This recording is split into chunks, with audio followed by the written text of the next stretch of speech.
Hello everyone दोस्तों, आज बात करने वाले हैं 16 अक्टूबर फर्स्ट शिफ्ट के जो आपका एनालिसिस है, जिसका भी आने वाले शिफ्टों में एग्जाम है। तो उसके लिए यह वीडियो बहुत ही ज़्यादा इंपॉर्टेंट होने वाली है। तो इस वीडियो में बात करेंगे कि जीके किस प्रकार की पूछी जा रही है और उसके अन्य फैक्ट भी इस वीडियो में कवर करते हुए चलेंगे। तो दोस्तों वीडियो को शुरू कर लेते हैं। तो पहला क्वेश्चन देख लेते हैं। पहला क्वेश्चन क्या है हमारा?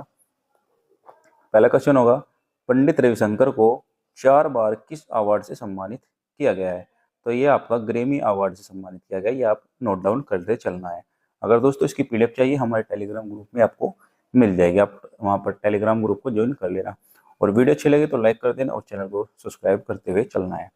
पंडित रविशंकर एक सितार वादक और संगीतज्ञ थे। उन्होंने विश्व के कई महत्वपूर्ण संगीत उत्सवों में हिस्सा लिया है। उनके युवा वर्ष यूरोप और भारत में सबसे अपने भाई उदय शंकर के नृत्य समूह के साथ दौरा करते हुए बीते हैं। रविशंकर ने 1938 से 1944 तक सितार का अध्ययन किया और फिर वे स्वतंत्र रूप से काम करने लगे। बाद में उनका विवाह भी उस्ताद अलाउद्दीन खां की बेटी अन्नपूर्णा से हुआ। नेक्स्ट क्वेश्चन देख लेते हैं। क्वेश्चन है आपका, getting a grip on my body my mind my self किसकी आत्मकथा है? तो आंसर होगा आपका मोनिका सेलेस की। मोनिका सेलेस एक पूर्व नंबर 1 विश्व पेशेवर टेनिस खिलाड़ी है जो 1990 में फ्रेंच ओपन में सबसे कम उम्र की चैंपियन बनी और 9 ग्रेड स्लैम एकल खिताब जीता। टेनिस पत्रिका में सेलेस को अब तक के 13वें सबसे महान टेनिस खिलाड़ी के रूप में सूचीबद्ध किया है, चाहे वह पुरुष हो या महिलाएं। अक्टूबर 2007 में उन्हें शांति और विकास कार्यक्रम पहल के लिए संयुक्त राष्ट्र वैश्विक खेल के लिए सद्भावना राजदूत प्रवक्ता नियुक्त किया गया था। अपने शुरुआती निष्कासन में बावजूद Monica dancing with the stars के सीजन 6 में एक भावुक पसंदीदा थी। अगला क्वेश्चन देख लेते हैं। अगला क्वेश्चन क्या था दोस्तों? C2H6 का रासायनिक नाम क्या है? तो इसका रासायनिक नाम है आपका एथिलीन। यहाँ पर आप दोस्तों आंसर देख सकते हैं। कुछ अन्य फैक्ट भी देख लेते हैं। C2H6 का रासायनिक नाम एथेन है। एथेन एक प्राकृतिक रूप से पाया जाने वाला कार्बनिक रासायनिक यौगिक है। यह एक हाइड्रोकार्बन और इसकी रासायनिक संरचना में केवल हाइड्रोजन और कार्बन परमाणुओं के बीच एकल बंधन होते हैं, इसलिए इसे एल्केन के रूप में वर्गीकृत किया जाता है। नेक्स्ट क्वेश्चन है, नाइफ पृथ्वी के कौन से भाग में पाया जाता है? तो आंसर होगा आपका पृथ्वी के कोर में। यानी कि जो नाइफ है पृथ्वी के कोर में होता है। पृथ्वी की सबसे भीतरी परत को कोर कहते हैं और यह मुख्य रूप से निकेल यानी कि Ni और लोहे यानी कि Fe से बनी होती है, इसलिए इसे नाइफ निकेलनी या फिर आयरन एफ से जाना जाता है। दोस्तों इसको आप नोट डाउन करते हुए चलना है। नेक्स्ट बात कर लेते हैं अगले क्वेश्चन की। पहले इसकी डिटेल जान लें थोड़ी सी। और कोर की त्रिज्या करीब 3,500 किलोमीटर आपकी ये हो जाती है। कोर के बाहरी हिस्से में द्रव के गुण होते हैं, जबकि अंदरूनी हिस्से में ठोस या क्रिस्टलीय होता है। कोर का तापमान 2200 सेंटीग्रेड सेल्सियस से 2700 सेल्सियस के बीच में होता है। कोर का जो घनत्व है 17.2 ग्राम प्रति घन सेंटीमीटर होता है। अगला क्वेश्चन है हमारा, राज्य विधानमंडल में संबंधित अनुच्छेद कौन सा है? तो आपका अनुच्छेद 168 से 212 तक हो जाएगा। ये आपका आंसर है इसका। डिटेल में बात कर लेते हैं कुछ अन्य फैक्ट के बारे में। भारतीय संविधान का भाग 6 यानी कि राज्य विधानमंडल को भारतीय संविधान के भाग 6 के अध्याय 3 में संबोधित किया गया है। इसमें राज्य विधायिका और कार्यकारी शाखा शामिल है। राज्य विधायिका के संगठन संरचना अवधि अधिकारी प्रक्रियाएं विशेषाधिकार और अन्य जिम्मेदारी संविधान के भाग 6 में अनुच्छेद 168 से 212 तक अंतर्गत शामिल की गई है। भारतीय संविधान के भाग 6 के कुछ अनुच्छेदों में शामिल है, जैसे अनुच्छेद 168 राज्यों में विधानमंडलों के गठन से संबंधित है। अनुच्छेद 169 राज्यों में विधान परिषदों के अनुमूलन या निर्माण से संबंधित है। अनुच्छेद 170 विधानसभाओं की संरचना से संबंधित है।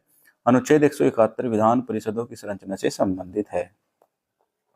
आगे बात कर लेते हैं। अगला क्वेश्चन है, 20वीं शताब्दी में ओडिसी शास्त्रीय नृत्य को पुनर्जीवित करने के पीछे निम्नलिखित में से कौन से वर्ष 2000 में पद्म विभूषण से सम्मानित प्रसिद्ध भारतीय शास्त्रीय नर्तक है? तो आंसर हो जाएगा आपका केलुचरण महापात्र।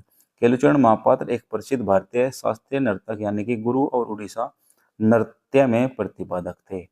अन्य फैक्ट और जान लेते हैं, जैसे उन्होंने जिन्हें 20वीं शताब्दी में इस शास्त्रीय नृत्य में पुनरुद्धार और लोकप्रिय बनाने का श्रेय दिया जाता है। वह उड़ीसा से पद्म विभूषण पाए जाने वाले पहले व्यक्ति है। नृत्य के क्षेत्र में उनके उत्कृष्ट योगदान के लिए 2000 में पद्म विभूषण प्राप्त हुआ था। अगला क्वेश्चन है, विलियम फोर्ट किस राज्य में स्थित है? आंसर हो जाएगा आपका कोलकाता में। विलियम फोर्ट कोलकाता में स्थित है। यह हुगली नदी के किनारे बना हुआ है। यह बंगाल प्रेसिडेंसी से समय बना था। यह एक वस्तु शिल्प चमत्कार है। यह ब्रिटिश राज्य के प्रतीक के रूप में बना था। इसका नाम इंग्लैंड के राजा विलियम तृतीय के नाम पर रखा गया था। अगला क्वेश्चन है, लव शब्द निम्नलिखित में से किस खेल से संबंधित है? तो आपका टेनिस और बैडमिंटन दोनों से हो जाएगा। लव शून्य अंक के लिए अब फ्रांसीसी शब्द ले ऑफ से आया है। इसका अर्थ है अंडा जो शून्य के आकार का होता है। टेनिस शब्द की उत्पत्ति स्वयं फ्रांसीसी शब्द टेनिज से हुई है, जिसका अर्थ प्राप्त करना होता है। ड्यूस शब्द फ्रांसीसी शब्द ड्यूक्स जे ले ज्यू से आया है। अगला क्वेश्चन है हमारा, पुराना किला किसने बनाया था? तो दोस्तों आपका शेर शाह सूरी ने बनाया था। अन्य फैक्ट देख लेते हैं। इसका निर्माण अफगानी शासक शेर शाह सूरी ने 1540 से 1545 के बीच कराया था। पुराना किला 16वीं शताब्दी सी में बनाया हुआ था। ठीक है, यह दिल्ली का सबसे पुराना किला है। इसे यमुना नदी के किनारे बनाया गया है। 1533 में हुमायूं द्वारा पुराना किला की मरम्मत कराई गई थी। अगला क्वेश्चन है, पापुआ न्यू गिनी के अलावा प्रधानमंत्री नरेंद्र मोदी को किस देश ने पुरस्कार दिया? तो ये आंसर हो जाएगा आपका फिजी और पलाऊ ने। प्रधानमंत्री नरेंद्र मोदी को पापुआ न्यू गिनी के अलावा फिजी और पलाऊ जैसे देशों में सम्मानित किया गया है। Forum for India forensic Iceland में ऑपरेशन के 3 देशों ने प्रधानमंत्री मोदी को सम्मानित किया है। ये देश हैं पापुआ न्यू गिनी, फिजी और पलाऊ। भूटान ने भी इन्हें हाईएस्ट सिविलियन अवार्ड दिया था। रूस ने भी पीएम मोदी को अपना सर्वोच्च नागरिक सम्मान दिया था। अगला क्वेश्चन है, यक्षगान किस राज्य से संबंधित है? तो दोस्तों ये आपको कर्नाटक से संबंधित हो जाएगा। मोस्ट इंपोर्टेंट है, इसके द्वारा जुड़ी हुई जानकारी आपके लिए बहुत ही ज़्यादा इंपोर्टेंट होने वाली है। यक्षगान कर्नाटक राज्य में जुड़ा एक प्रसिद्ध नृत्य नाटक है और यक्षगान कर्नाटक के तटीय इलाकों में लोकप्रिय है। यह नृत्य नाटक संगीत, गीत, संवाद और रंगीन वेशभूषा का एक अनोखा संयोजन है। राष्ट्रमंडल, अगला क्वेश्चन है, राष्ट्रमंडल खेल 2022 कहाँ आयोजित किया गया था? तो आंसर हो जाएगा आपका बर्मिंघम यानी कि इंग्लैंड में। 2022 राष्ट्रमंडल खेल आधिकारिक तौर पर 22वें राष्ट्रमंडल खेलों के रूप में जाना जाता है। बर्मिंघम इंग्लैंड में आयोजित किया गया है। अगला क्वेश्चन है, आईने ए अकबरी में किस फसल का जिक्र नहीं किया गया? तो दोस्तों आपका तंबाकू की फसल का जिक्र नहीं किया गया है, तो इसका आंसर यही हो जाएगा। आईने अकबरी में तंबाकू की फसल का जिक्र नहीं है। आईने अकबरी मुगल साम्राज्य के प्रशासन का ब्यौरा देने वाला एक ऐतिहासिक ग्रंथ है। इसे अकबर के दरबारी इतिहासकार अबुल फजल ने फारसी में लिखा था। अगला क्वेश्चन है, प्रथम राष्ट्रीय खनिज नीति की घोषणा कब की गई? तो ये आपका 1993 की गई थी। 1999 हो जाएगा। जुलाई 1999 में भारत सरकार द्वारा राजकोषीय, औद्योगिक और व्यापार शासन में शुरू किए गए सुधारों के अनुसरण में मार्च 1993 में राष्ट्रीय खनिज की नीति घोषणा की गई थी। राष्ट्रीय खनिज नीति ने प्रत्यक्ष विदेशी निवेश एफडीआई के सहित निजी निवेश को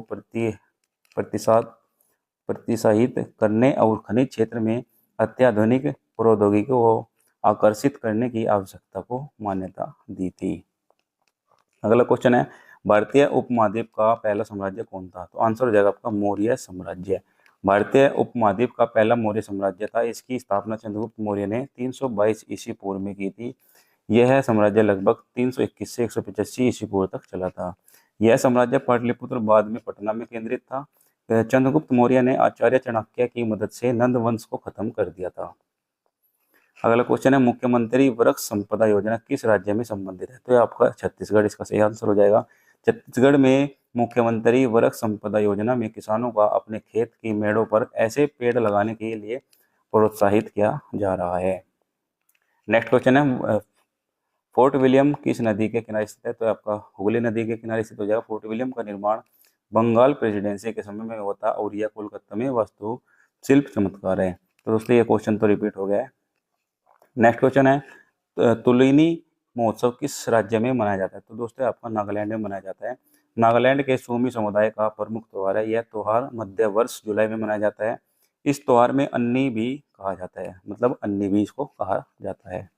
नेक्स्ट क्वेश्चन है वर्ष 2022 में किस ओडिसी नर्तक को संगीत नाटक अकादमी पुरस्कार से सम्मानित किया गया है? तो दोस्तों आपका निरंजन राउत को किया गया 2022 में, ठीक है। और 2023 में आपका स्नेह प्रभा सामंत राय को किया गया है। तो दोस्तों ये थे आपके 25 प्लस क्वेश्चन, उनके साथ में अन्य फैक्ट।